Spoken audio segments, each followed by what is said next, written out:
Primer episodio de Encontrándote con el Reino del Amor Universal, 13º módulo del curso de Maestría en Amor para aquellos que ya no necesitan sufrir más, de la Escuela de Magia del Amor, autor y facilitador Gerardo Schmedlin Torres. Propósito fundamental del presente módulo: aprender a descubrir el profundo simbolismo de las escrituras llamadas sagradas y en especial el significado de la frase que resume la sabiduría de todas las filosofías del planeta. Buscad el reino de Dios dentro de vosotros y lo demás se os dará por añadidura.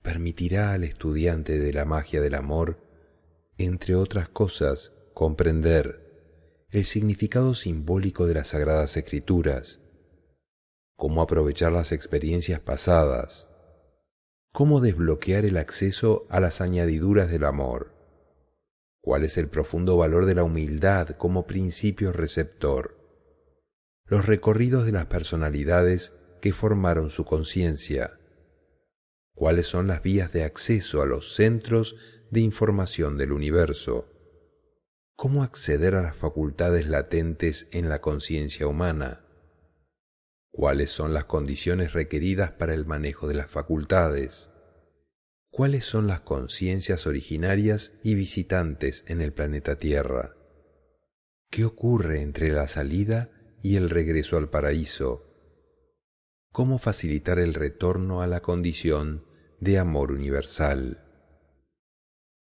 Encontrándote con el reino del amor universal. Temario. Introducción. Diccionario de términos sagrados. Tema 1. La enseñanza silenciosa, la pedagogía que utilizan los maestros para llevar la información a los planos mentales humanos. Tema 2. Aferrados a la miseria, el apego y el miedo a soltar las limitadas posesiones personales. Tema 3.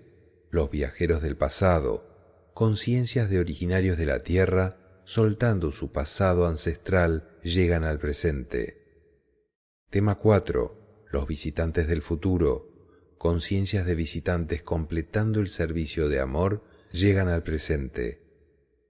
Tema 5. Humildes sabios, principios de la humildad para acabar con el ego y adquirir sabiduría y capacidad de servir. Tema 6. Soltarse al fluir de la vida, unirse a lo eterno soltando lo transitorio sin dejar de usarlo, permite recuperar la energía de la vida. Tema 7. Buscando el reino del amor, recorrido de todas nuestras personalidades, buscando la comprensión de la ley de amor. Tema 8. Organizando el archivo muerto, abrir el salón de las 1000 vidas y comprender el valor que tuvo para descubrir el reino del amor. Tema 9. Restableciendo tu principio original, restablecer tu conexión dorada después de soltar todo, encontrando e instalando tu patrón original de luz. Tema 10. Despertando el niño interior, las facultades de la conciencia al servicio del amor y del servicio, hermanos mayores. Y tema 11. El regreso al reino del amor. El paraíso terrenal es el lugar de origen de la especie humana al cual todos regresaremos. Introducción. Descubrir el reino de luz dorada que existe dentro de cada uno de los seres humanos le concede a la persona el acceso a la verdad acumulada en su interior y recogida a lo largo de miles de millones de años de peregrinaje de la conciencia a través de los diferentes reinos de su Padre Absoluto. La enseñanza de los maestros va dirigida a los discípulos. Por esta razón, aun cuando millones de personas puedan leer los libros sagrados, serán pocas las personas que realmente comprendan su profundo significado. Lo que sí haremos con mucha facilidad será interpretarlos desde nuestras propias creencias humanas que generarán cientos de conflictos, fanatismos y luchas, pero hay una idea de fondo que es la idea de la verdad. Los secretos, la información, los métodos y los ejercicios necesarios para encontrar la verdad y poder acceder al reino del amor siempre han sido enseñados por los maestros en todas las culturas y en todas las épocas de la humanidad. Estas enseñanzas han sido escritas en forma simbólica, empleando claves, parábolas, metáforas, historias y cuentos para niños con el propósito de protegerlas de la acción de la ignorancia que destruye todo lo que no comprende, preservando de esta manera la información solamente para aquellos que, en la búsqueda de la verdad, han descubierto las claves del amor y pueden comprender el profundo simbolismo de las historias llamadas sagradas y de los cuentos de hadas destinados a los niños. La información de la verdad ha sido transmitida a lo largo de la historia de la humanidad utilizando diferentes métodos que van desde lo que llamamos dones, como la profecía, la intuición, la revelación, la premonición, la telepatía, la canalización, etc., pasando también por diferentes estados mentales dimensionales, como sucede en los sueños, la meditación y la abstracción, donde se reciben diferentes lenguajes, imágenes, simbolismos y claves de acceso. Y por supuesto también están las apariciones y los contactos directos con maestros materializados y seres venidos de otros lugares del universo, llegando finalmente hasta los métodos que llamamos de rigor científico. Sin embargo, la información recibida por cualquier método para poder llamarla verdad necesita primero ser verificada en resultados medibles, replicables y aplicables, para que se convierta en comprensión. Cuando el resultado sea igual para todos los que han verificado la información de verdad, estaremos en un mundo de unanimidad total, de integración absoluta sin frontera alguna, porque habremos comprendido todos lo mismo. Este ejercicio busca las herramientas de la comprensión. Es un ejercicio que está a cargo de los discípulos. Por eso podemos decir que los discípulos pueden comprender la enseñanza oculta en los simbolismos sagrados. La interpretación, manejo y verificación de la información recibida por los diferentes medios requiere de un cierto nivel de conocimiento de las leyes que rigen la pedagogía del universo, la cual conduce al reconocimiento de la ley y a la comprensión del orden perfecto del universo. Con este conocimiento se logra hacer de la información algo lógico, entendible y comprensible para la mente humana común, que busca por diferentes medios la verdad que rige los diferentes sucesos de la vida, dentro de los cuales se encuentra inmerso sin saber exactamente qué hacer frente a ellos. Por esta razón nos proponemos en este módulo explicar algunos de los simbolismos más comunes de nuestra cultura occidental, consagrados en los libros que llamamos sagrados y que encierran una profunda sabiduría. En lo que vamos a llamar diccionario de términos sagrados, vamos a estudiar los términos más importantes para nuestra cultura occidental, tomados directamente de la Biblia, buscando aclarar el profundo significado de cada uno de esos símbolos. Ojalá lleguemos a comprenderlos para darnos cuenta de que son símbolos universales. No son símbolos de una u otra cultura, sino son símbolos universales para toda la humanidad, y no solo de este planeta, de todos los planetas. Necesitamos comprender que hay un solo propósito global de amor.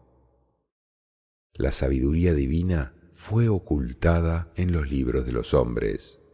Eso quiere decir que los libros de los hombres encierran una gran sabiduría, pero esa sabiduría solamente podrá ser percibida o comprendida por aquellas personas que se hayan entrenado en comprender profundamente las leyes que rigen el universo y los principios pedagógicos. Vamos a reflexionar sobre el profundo significado de algunas frases que hemos escuchado y a veces malinterpretado. El que tenga oídos, que oiga. El que tenga ojos, que vea. El que sepa leer, que lea.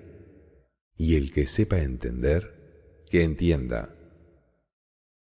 No se refiere al oído físico, ni a los ojos físicos, ni a la capacidad de entender las letras, ni al intelecto. Se refiere a la sabiduría para poder comprender lo que los maestros dicen. Por eso los maestros tienen pocos discípulos, porque no serán muchos los que desarrollen esa capacidad. De 1000 que me oyen, uno me escucha. De 1000 que me escuchan, uno me entiende. Para poder comprender las enseñanzas de los maestros, hace falta haber hecho un recorrido de desarrollo espiritual. Por eso son pocos los que comprenden. Esta es la labor de los discípulos. Como la ignorancia destruye todo lo que no puede comprender, las enseñanzas se ocultaban o se transmitían a través de simbolismos para que no fuera destruida por la ignorancia. Da lugar a millones de interpretaciones diferentes, pero los simbolismos siguen manteniendo la sabiduría a lo largo de los tiempos de oscuridad. ¿Qué ha hecho la religión como un trabajo maravilloso? En este momento, dentro de nuestras memorias, el Maestro Jesús sería un absoluto desconocido después de 2000 y pico de años, si no hubiera sido por el trabajo de la religión y de los libros. No podríamos en este momento estar haciendo este ejercicio de aclarar las enseñanzas del Maestro Jesús, porque ni siquiera tendríamos referencia de que hubiera existido ni de qué fue lo que enseñó ese personaje. ¿Quién mantuvo eso? Las religiones y los libros sagrados lo mantuvieron. Mas, sin embargo, los símbolos que enseñó siguen siendo no comprendidos y seguimos armando guerras sobre esos símbolos. ¿Por qué? Porque no se comprende la enseñanza que hay en ellos. La información avanza a través del tiempo y solamente cuando se llega a un punto de sabiduría se entiende lo que esa información te quiso decir, no importa cuántos años hayan pasado. Los discípulos no son ningunos seres especiales, diferentes a ningún otro ser humano. Simplemente son conciencias que han ido recorriendo y han logrado un punto de maduración como para hacerse correspondientes con ciertos niveles de información. Diccionario de términos sagrados. La función de los libros es mantener la enseñanza consignada en los símbolos sagrados. Dicen los maestros: en los libros de los hombres siempre encontraréis la interpretación de los hombres o los conceptos de los hombres acerca de Dios, acerca de la ley, acerca del origen del universo y la interpretación acerca de todo.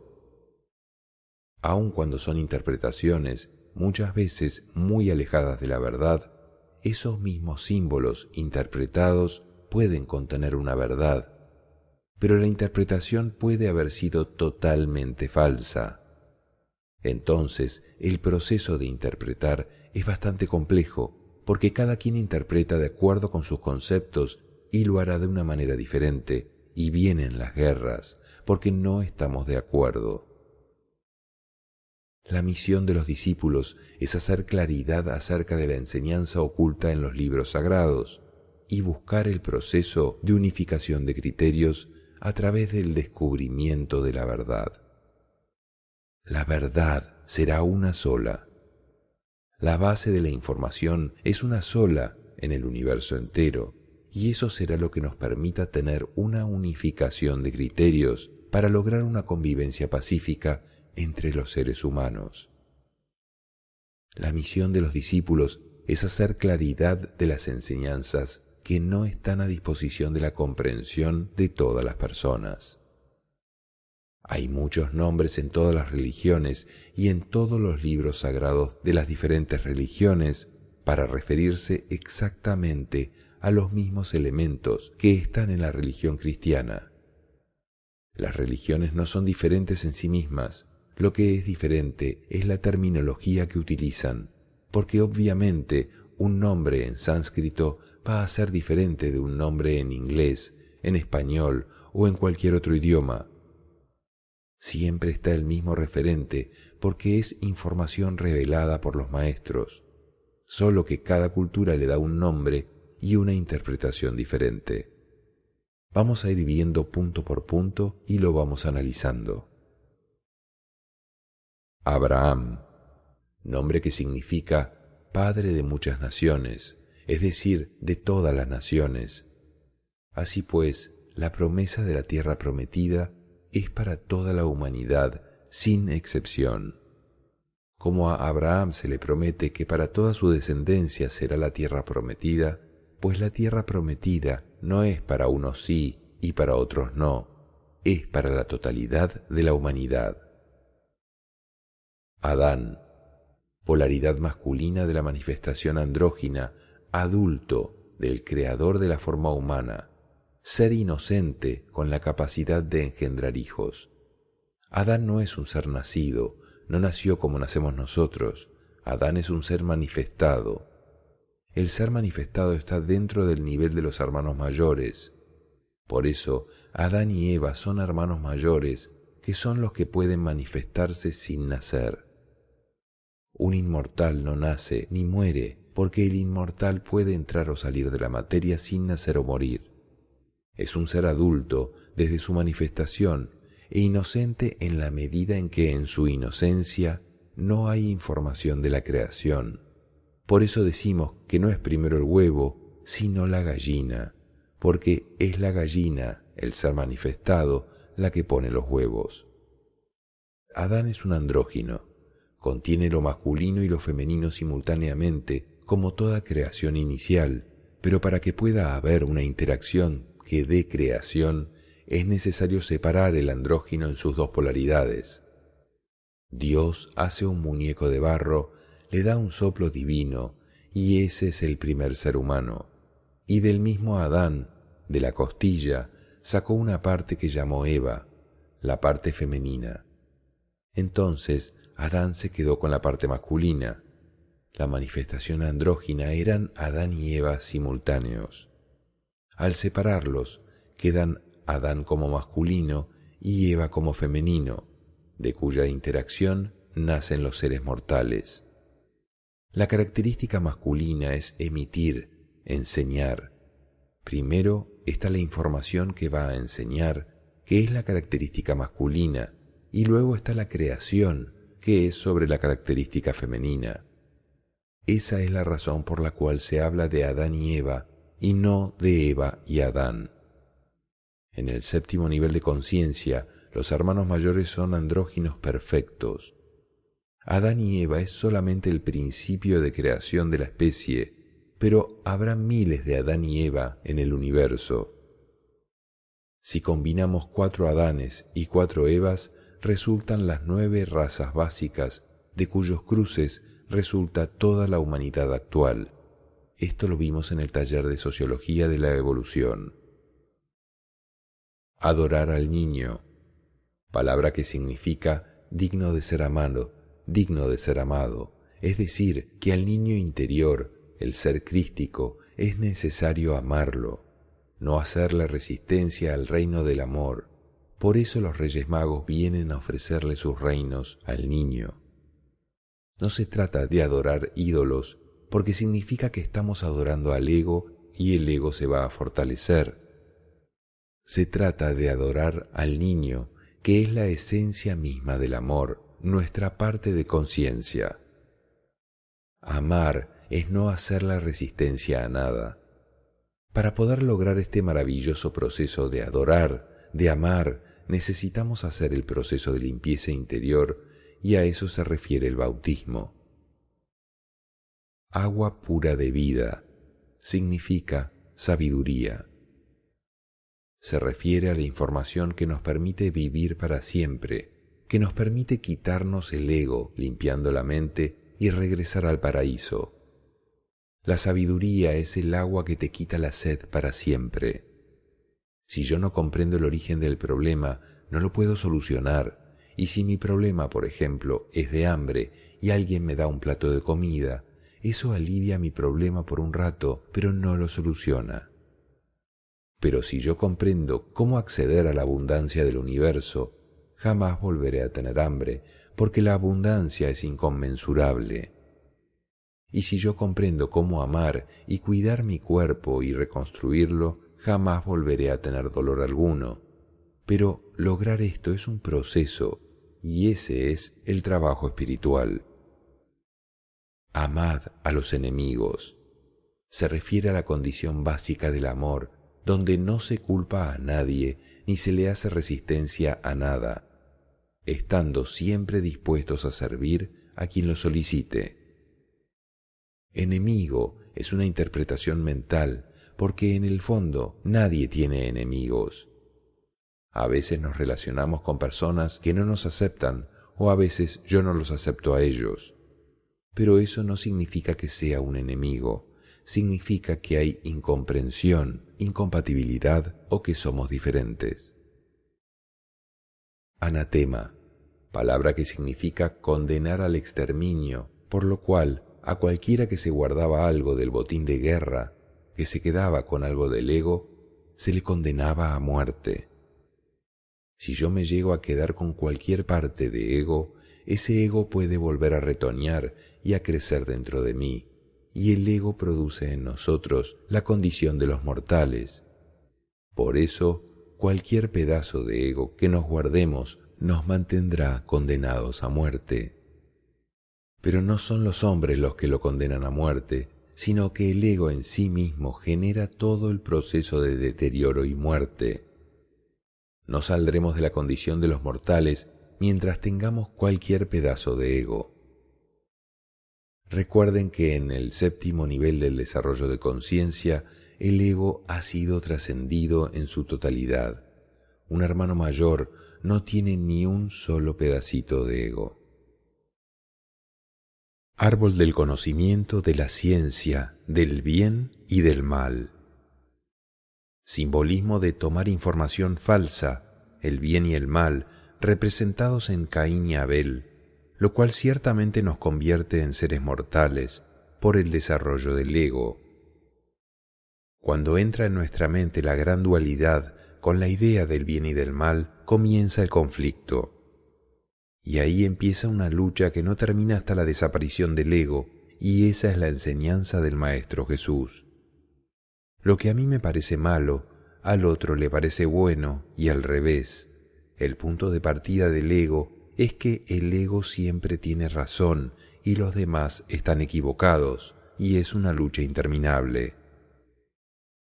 Es una ciencia porque detrás del bien y del mal está la extraordinaria posibilidad de aprender por nosotros mismos a diferenciar que no hay ni bien ni mal, sino solamente un propósito de amor. Aprender a diferenciar las cosas que funcionan de las que no funcionan y aprender a limpiar nuestra mente de todo el proceso de contaminación originado en ese concepto de bien y mal. Hacer este ejercicio de limpiar la mente nos puede tomar apenas unos 40.000 años.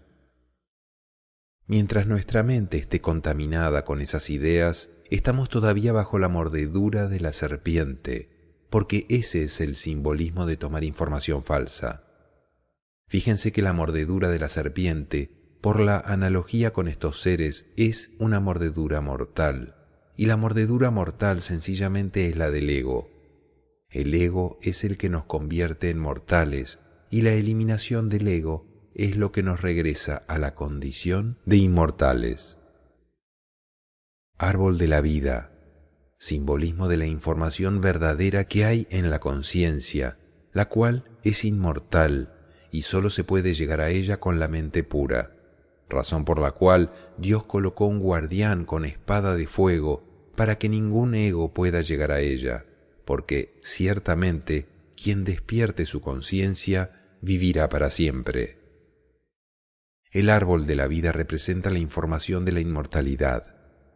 Inmortalizar algo que no ha terminado de formarse, que no ha terminado de desarrollarse, equivaldría a tener un feto que sin haberse terminado de formar, naciera y siguiera viviendo sin formarse fuera del vientre materno. No es posible llegar a ese proceso de inmortalidad sin haber desarrollado totalmente la conciencia en el nivel humano. Por eso el árbol de la ciencia de la vida, el árbol de la sabiduría absoluta que conduce a la inmortalidad, está protegido simbólicamente por ese guardián con espada de fuego, que no es otra cosa que los seres de luz, los seres de llama. Y por supuesto así tiene que ser, porque si inmortalizáramos el ego sería gravísimo. Por eso el árbol de la eternidad está protegido hasta que nuestra mente se libere totalmente del ego. Arca de Noé es lo que nuestros hermanos superiores manejan como ciudades o naves flotantes, y el tamaño puede llegar a tener hasta 1000 kilómetros de diámetro. El Arca de Noé es cierta, pero no sus características, porque no había cómo describir las características de esta arca. Aunque para nosotros hoy, con la tecnología que tenemos, describir las características reales de una nave planeta de 1000 kilómetros de diámetro, con la capacidad para albergar durante muchísimos años a todo un proceso de civilización, con todos sus elementos normales y tecnológicos, para luego volverlos a sembrar en la Tierra, con la tecnología que tenemos nosotros, tampoco podemos explicarlo. Imagínense en esa época. Pero eso fue lo que sucedió y va a volver a suceder próximamente. Lo que sí se puede verificar es la sensación interna que tenía Noé. Lo que se le ordenó construir fue la correspondencia en su mente, la correspondencia con un arca, que es lo mismo que se nos pide ahora a nosotros. Se nos está pidiendo construir en nuestras mentes, no afuera, sino adentro, la correspondencia con un mundo del quinto nivel, construirla en nuestras mentes. A ninguno de nosotros se nos está pidiendo construir el arca, porque no hay la más remota posibilidad aquí en la Tierra ahora, ni tampoco construir esa civilización, porque no tenemos cómo hacerlo. Se está pidiendo construir la correspondencia mental, porque en el universo ya está todo construido, pero si no somos correspondientes, nada de eso puede usarse. Bautismo, simbolismo de lavar o purificar la mente para poder recibir la información de los maestros, convertirse en discípulo. A menos que nuestra mente esté limpia, un maestro no nos tomará como discípulos, porque el universo es 100% eficiente y tanto el maestro como el discípulo perderían su tiempo. Cuando aún no estamos preparados, los maestros saben que nuestros procesos pedagógicos estarán a cargo de profesores, que es nuestra correspondencia cuando somos alumnos. Nosotros hemos convertido el bautismo en un ritual donde se le echa agua al niño, pero su verdadero significado es lavar la mente de limitaciones, razón por la cual, como parte de las enseñanzas del Maestro Jesús, Él llega humildemente a que Juan lo bautice, y en ese momento es cuando el simbolismo muestra el descenso de la paloma del Espíritu Santo o la sabiduría divina que entra en él. Bautismo en agua, simbolismo de vencer la resistencia a la nueva información, limpiando o lavando algunas limitaciones mentales. Nuestras mentes adultas ya están totalmente llenas de información, pero mucha de esa información no es información de sabiduría. Sin embargo, como nosotros creemos que esa información es válida, hacemos resistencia a recibir una nueva información. Mientras no estoy dispuesto a nueva información, difícilmente voy a poder realmente hacer una trascendencia. Bautizo en fuego, simbolismo de las experiencias de sufrimiento necesarias para poder reconocer la falsedad del ego y lograr la comprensión, verificando la verdad y la ley del universo, o liberación total. El camino al Padre a través del Hijo es a través de la purificación total. Nosotros necesitamos quemar todo el ego, que no quede nada, y entonces llegamos al proceso de renacimiento en amor. Para poder hacer esto se inicia todo un proceso pedagógico que en años terrestres es un proceso que a nosotros se nos hace largo, unos 40.000 años, pero para los maestros que están en lo atemporal, el tiempo no tiene importancia. Belén, eres grande porque de ti ha de nacer el Mesías. El Mesías nace dentro de cada uno de nosotros, por lo cual Belén significa comprensión mental grande. No se refiere a la más grande de las ciudades, sino a algo interno, porque la propuesta del Mesías, el Salvador, es aumentar la comprensión para eliminar el ego y trascender todos los niveles hasta llegar a la inmortalidad, trascendiendo el dolor, el sufrimiento, la muerte y las enfermedades totalmente. Nadie viene a salvarnos, somos nosotros los que nos salvamos, y si la comprensión es muy pequeña y está oprimida por el ego, no hay ninguna posibilidad de utilizarla para salvarnos de la muerte. Burro, el burro que nadie ha montado, simboliza la terquedad mental, el orgullo del ego que no se ha dejado dominar o montar por nadie. Por eso, el Maestro Jesús entra a Jerusalén montado en el burro como símbolo de quien ha logrado dominar a su propio ego. Mi ego fuerte no permite la manifestación de amor.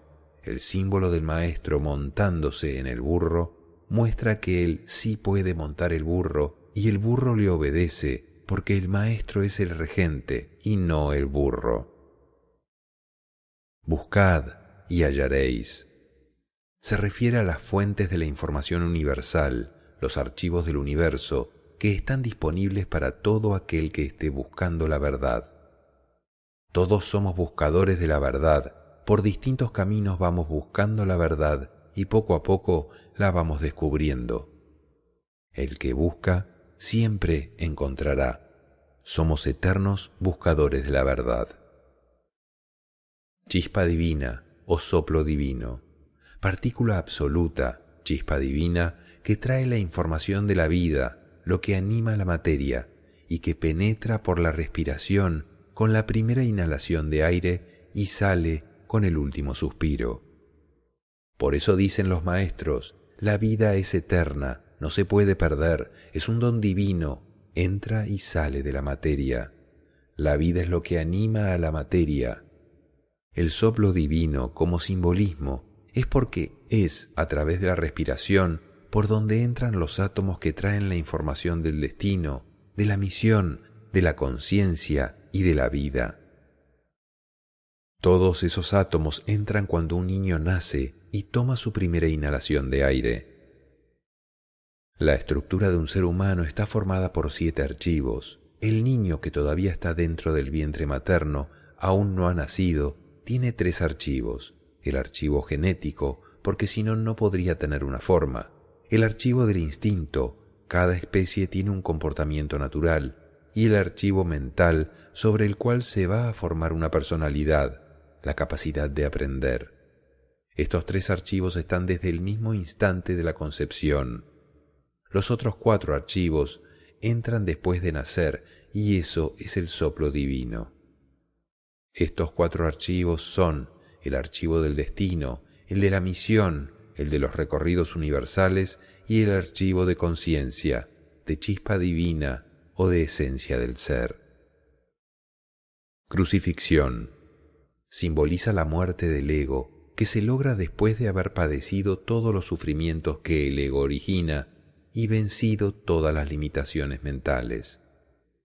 La enseñanza del Maestro Jesús de todo el ascenso al Calvario, cuando no se queja, cuando no protesta, cuando no culpa, cuando no sufre, cuando no agrede a nadie por ninguna razón y humildemente permite ser crucificado, es la enseñanza de cómo se acaba el ego.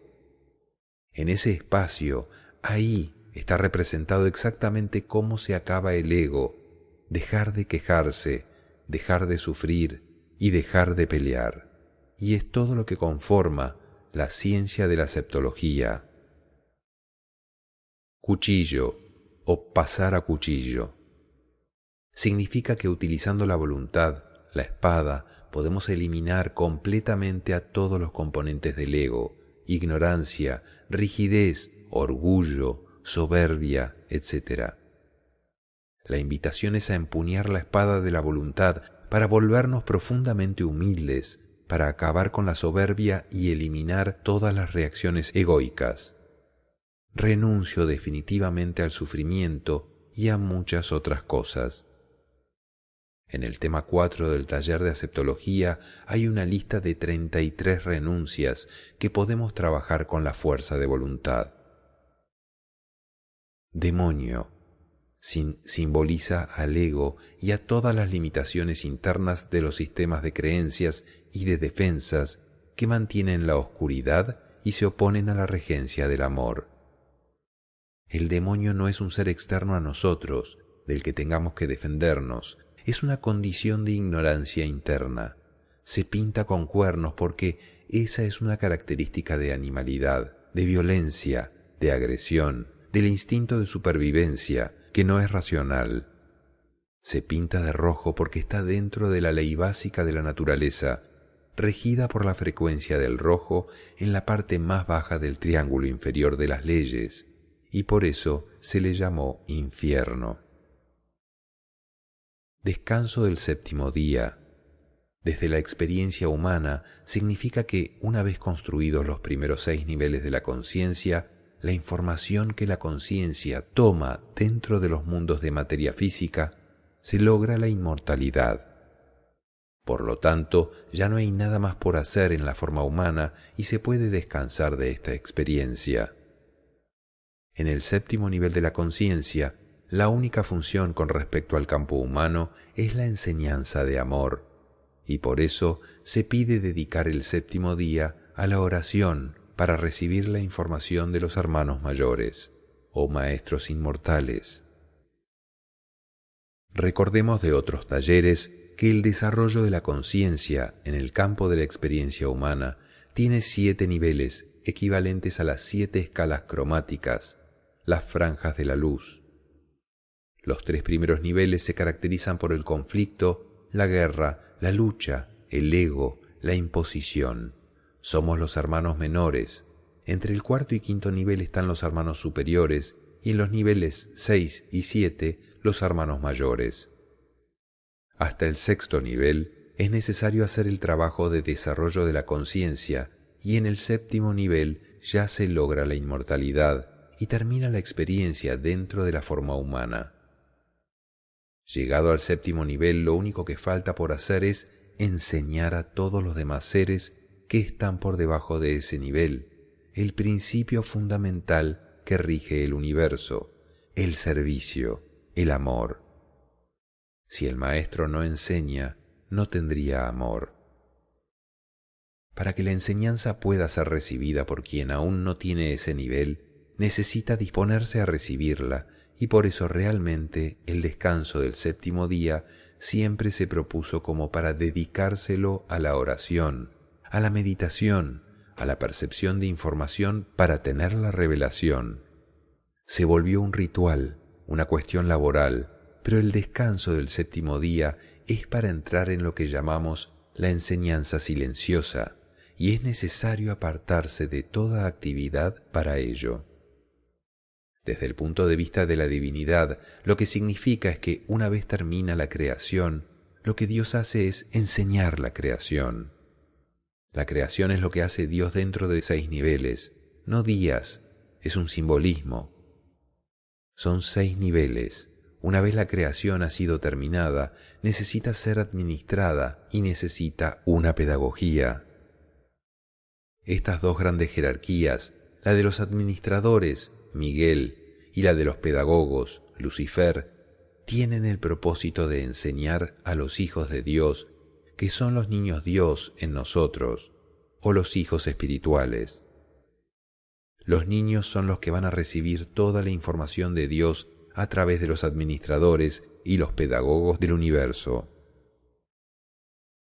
Desierto simboliza el lugar donde cada quien se encuentra con su propio ego para resistir la tentación del sufrimiento, la agresión, la inculpación y la culpa que surgen de sí mismo en un lugar desierto donde estoy solo conmigo.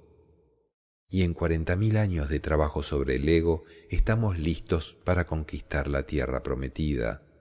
Cuando estoy solo conmigo mismo, me enfrento a las tentaciones de mi ego.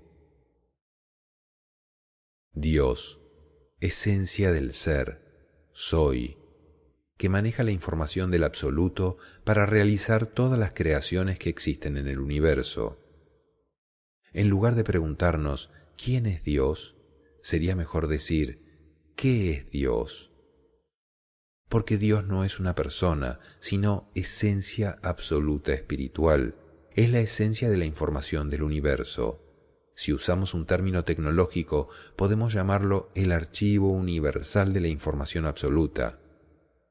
Tiene la información para la creación, para la administración de la creación, para la pedagogía de los hijos de Dios, que son de la misma esencia de ser que está en cada uno de nosotros y en todos los seres que existen. La concepción de Dios como persona que nosotros tenemos distorsiona todo el principio de la enseñanza.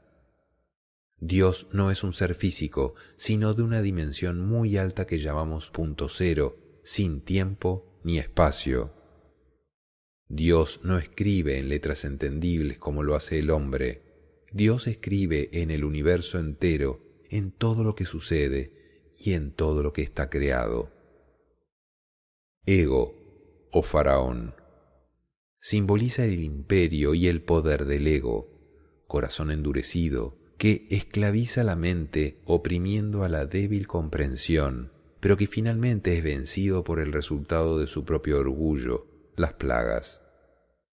En el interior de cada uno de nosotros hay un faraón, nuestro ego, y hay un personaje maravilloso oprimido que es nuestra comprensión. ¿Cuántas veces nos hemos arrepentido de decir a otros las 4 verdades? Ese es el resultado del orgullo que acaba con las relaciones y se gana enemigos. Esa va a ser mi plaga. El ego o faraón hace unos imperios gigantescos.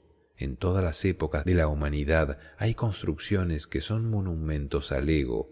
No es algo que a la conciencia le interese. El final de los tiempos. El final de los tiempos es el final de un ciclo evolutivo donde todo entra en un estado de renovación total. Se renueva la geografía, se renuevan las experiencias, se renuevan los cuerpos, se renueva la civilización, se renuevan los destinos, se renueva todo. Ese proceso de renovación al término de un ciclo lo llamamos el final del tiempo, o sea, el final de un ciclo pedagógico. Eva, polaridad femenina de la manifestación andrógina adulta del creador de la forma humana. Ser inocente con la capacidad de gestar hijos. Es importante comprender que la manifestación andrógina adulta que proviene del creador se repite muchas veces en el inicio de todas las civilizaciones, con el propósito de crear todas las razas mortales para las experiencias temporales dentro de la forma humana. Entre Adán y Eva, la única diferencia es que uno es una polaridad masculina y la otra es una polaridad femenina. Uno tiene la capacidad de engendrar los hijos y la otra la capacidad de gestarlos. Adán y Eva tienen el mismo origen y por eso las cosmogonías andinas se llaman los hijos incestuosos del sol y la luna, que es el referente a lo masculino y lo femenino. La característica femenina es contener, recibir, aprender. El espíritu que está dentro de la materia no es ni masculino ni femenino. El espíritu siempre es neutro o lo podríamos llamar andrógino. Sin embargo, el espíritu puede tomar una forma femenina física o puede tomar una forma masculina física.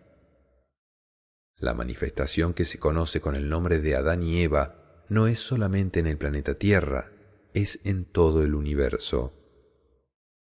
Cada vez que se está iniciando un proceso de experiencia en un planeta que requiere forma humana, allí llegan los hermanos mayores e instalan el paraíso terrenal y colocan los primeros seres que van a dar origen a toda la especie humana, pero no son uno ni dos, son muchos, y por eso se puebla tan rápidamente el planeta. Ganar el pan con el sudor de la frente. Significa que la sabiduría solamente se consigue con el esfuerzo personal, verificándola en los resultados de las experiencias que se viven con los cuerpos mortales dentro del plano físico. En esta simbología, el pan es un alimento del espíritu, no un alimento del cuerpo físico. Ganar la sabiduría no es algo que una persona pueda hacer por otro. No es posible que una persona estudie por otra, trabaje por otra o coma por otra. El desarrollo espiritual es exactamente igual. No es posible que una persona haga desarrollo espiritual por otro. Podrá darle herramientas, podrá mostrarle el camino, podrá facilitarle las cosas, pero el trabajo es personal y por supuesto que el ejercicio de ganar sabiduría cuesta algo de sudor. Porque ganar sabiduría es enfrentarme a la cotidianidad de la vida y a su problemática general, y aprender a no sufrir con eso, a no perder mi paz, a no luchar contra los demás, a no culpar ni al medio ni a las personas de lo que a mí me pasa. Eso es ganar sabiduría y eso es desarrollo espiritual. Eso nos hace sudar un poco y llorar un poco más. Hebreo, palabra que significa viajante, transeúnte o peregrino. Ciertamente nuestras conciencias viajan a través de todos los reinos, de todas las razas, de todas las experiencias para tomar información de la creación. Entonces, todos somos hebreos. Todas las conciencias, sin excepción, son peregrinas y viajantes del universo por todos los reinos del Padre. Este significado de hebreo es absolutamente universal. No se refiere ni a una raza, ni a una religión, ni a ninguna condición que separe a un ser humano de otro. Se refiere al peregrinaje de las conciencias por el universo entero, en búsqueda de la información de su Padre, y eso nos unifica a todos como un solo pueblo. Todos podemos identificarnos con los viajeros del universo. Holocausto, palabra que significa quemar todo. La costumbre de ofrecer una víctima en holocausto simboliza la muerte del ego, que debe ser quemado en su totalidad para poder liberar a la conciencia. Es el mismo simbolismo de la fiesta brava. No hay que dejar ni rastro del ego, hay que quemarlo en su totalidad. No se refiere a sacrificar o quemar personas o animalitos como hacen en algunas culturas. La fiesta brava es un simbolismo de cómo se acaba con el ego, porque el toro, el ego, tiene mucha fuerza, pesa unos 700 kilos y el torero podrá pesar 70 kilos y con mucho menos fuerza, mas sin embargo, con habilidad, con arte, el torero puede vencer al toro. Ese es un simbolismo interno y nosotros lo volvimos una fiesta y sacrificamos un animal. Estos son nuestras falsas interpretaciones y forma parte de nuestro proceso de aprendizaje. Ahora aspiramos a darnos cuenta de que el holocausto es interno y no podemos dejar nada de ego si aspiramos a trascender y a dar el salto cuántico. El ego desaparece totalmente en el 7º nivel, pero cada salto de nivel de conciencia elimina una gran parte de ego correspondiente al nivel anterior. Humilde significa que no tiene ego y por eso el que se disculpa, el que aprende de sus errores y se compromete a no repetirlos más es alguien de condición humilde, es decir, que ha alcanzado una gran virtud, eliminar el ego, la cual le permite tener una vida feliz y abundantemente humilde. Una vida abundantemente humilde quiere decir una vida sin ostentaciones, porque se pueden tener cosas excelentes, maravillosas, pero no hay por qué estar ostentando, diciéndoles a los demás, mire, porque eso es el ego. Sean abundantemente ricos y felizmente humildes. vivan con una calidad de vida excelente, pero no hay por qué ostentar. Israel, nombre que significa hombre que ve a Dios. Podemos asegurar que todos los seres humanos pueden ver a Dios en el momento en que comprendan que Dios no tiene ni forma ni figura, pero está manifestado en toda la creación, que son los vestidos de la esencia divina del ser. Entonces, todos llevamos un Israel en nuestro interior que en algún momento puede reconocer la presencia de Dios en todas las cosas. Todo creador siempre está manifestado en su creación y todos los días lo estamos viendo. Quien pueda comprender el origen de la creación y la esencia divina detrás de toda creación, está viendo a Dios, y eso lo pueden hacer la totalidad de los seres humanos, sin excepción, en cualquier lugar del universo, en el momento en que se pueda tener una idea clara y no distorsionada de la divinidad. Volvemos a encontrar el principio de unificación del que nos están hablando los maestros, porque desde el principio de unificación desaparecen las guerras, los conflictos y las luchas de la Torre de Babel, las creencias diferentes que entran en lucha para tratar de imponer sus egos. Cuando eso desaparece, entramos a la paz, a la verdadera paz. Por eso, el propósito de los maestros con su enseñanza es lograr la unificación de criterios humanos acerca del universo, de su origen y de sus leyes. Jerusalén, ciudad sagrada que no debe ser utilizada para otro propósito, simboliza el templo o lugar mental donde se desarrolla la comprensión del amor, por lo cual no debe estar invadida de mercaderes que comercian con la energía vital. Sagrado significa algo que no debe ser utilizado con un propósito diferente de aquel para el cual fue dispuesto. Jerusalén es la ciudad sagrada. Jerusalén es el campo mental limpio y los mercaderes son las manifestaciones del ego, de las limitaciones, de las defensas, de los traumas, etc. En el momento en que la mente está limpia, el Hijo de Dios se manifiesta en el campo mental y es donde puede hacer una profunda enseñanza de amor. Por eso el Maestro Jesús enseña el camino al Padre a través del Hijo, pero tiene que usar una personalidad, tiene que bajarse a nuestra frecuencia dimensional para darnos la enseñanza desde el campo mental, pero desde el campo mental limpio. Jesús, Maestro ascendido que enseña el camino al Padre a través del Hijo y muestra cómo eliminar al ego para poder despertar la conciencia. La conciencia es el Hijo de Dios en nosotros. El Maestro Jesús tiene una función maravillosa y nosotros, en lugar de practicar la enseñanza de la eliminación del ego, nos dedicamos a idolatrar, a adorar, a hacer culto y a elaborar ritos. Josué simboliza al guerrero interno que, empujando la espada o cuchillo, que es la voluntad, conquista las 36 ciudades de la tierra de Canaán y pasa a cuchillo al rey de cada ciudad y a todos sus habitantes. El único cuchillo, la única espada que podemos usar en contra de nuestros egos es la fuerza de voluntad. Para hacer un ayuno mental necesito fuerza de voluntad, porque aún no tengo suficiente comprensión. Si tuviera suficiente comprensión, no necesitaría fuerza de voluntad.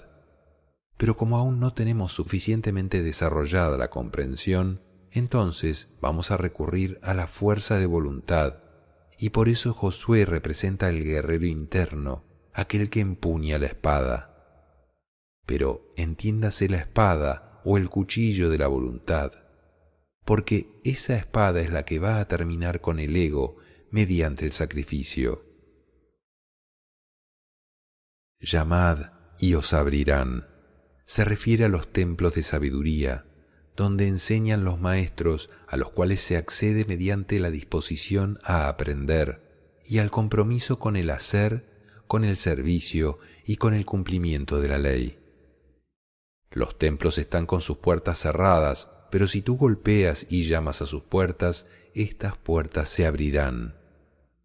Pero no se golpea con la mano o con el puño, se golpea con una disposición a aprender, con una disposición a servir, y entonces serás aceptado como discípulo de un templo de sabiduría utilizando dos herramientas, la aceptación y el asumir. Nosotros los llamamos templos, los maestros utilizan otros nombres.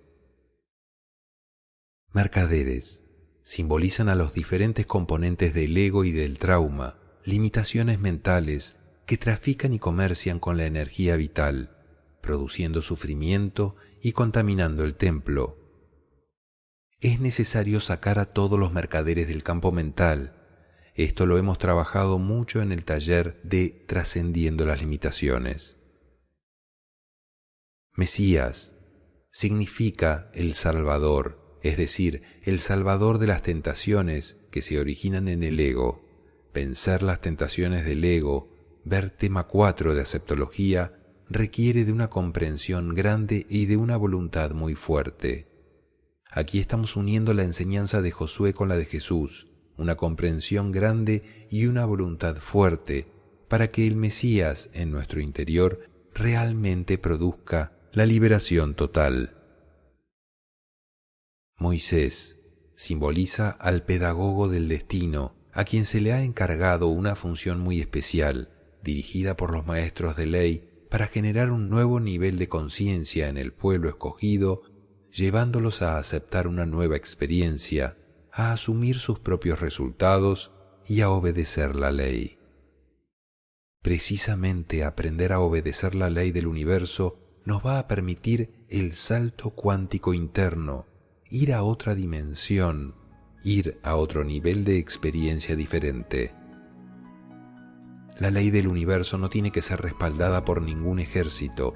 La ley se respalda a sí misma, por sí misma, porque cuando violo una ley del universo, tengo un resultado indeseable. Y no necesito un ejército para darme cuenta de eso, yo mismo me voy a dar cuenta. La divinidad no me dice que no viole la ley, sino que aprenda del resultado que me muestra.